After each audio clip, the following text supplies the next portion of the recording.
Now let's take a look at part 5 and how to do it.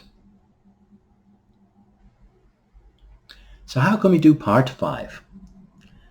The first thing to think about are the instructions at the top of the page. Make sure that you read and highlight any key information there. So here are the instructions for this particular exercise, and it tells you exactly what you're looking at, what type of article it is, and what you need to do with each of the questions. The next things to look at are the title and subtitle. And again, it's important to highlight both of these because they will give you information about what the text is about. And here we have the title and subtitle of this particular text. And of course, you should read the text, but read it quickly just to get some general understanding of what's in the text. Then we need to look at the text itself. One thing that is very useful is to highlight key information in both the text and the questions. And we can see, for example, just to underline it in some way or another, any information we believe is important for our answer. And the same thing for the questions. Here we've highlighted them in different colors, plus an example of one of the questions. And the same thing for the second question, we've highlighted it here. And we've highlighted one of the possible answers.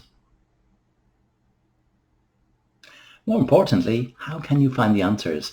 What's the best way to do this? What we will do is look at two of the paragraphs and talk about how to find the answers. So let's take a look at our first paragraph and our first set of questions. Now you will always find this information in the question. It tells you which paragraph to look at, and this is clearly the first paragraph. So which of our 4 answers are correct? The first one is about a critical attitude from Kate. There's actually no information in this paragraph about it. The only thing the writer does is mentions her name, so there is clearly no information about that. For our second option, there's not very much information about the actors except to say that they are there, so there's no information in this case.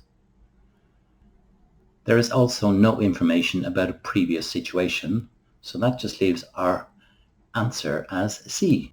In the last sentence, he describes this as some form of pretense, so this is the answer. He just wants to show that it's not something serious. We take a look now at our second paragraph. And again, this question refers to the tin can. So we can see at the beginning of this paragraph, there is a reference to the tin can. So which answer is correct in this situation? There is no information in B that he's relieved or happy, she's just pretending. There's nothing in there to say that this is true. There's also no information about his head. He talks about her face. He doesn't talk about his head, so there's no information there. The text does not talk about his attitude. So the correct answer in this case is doing damage to her face.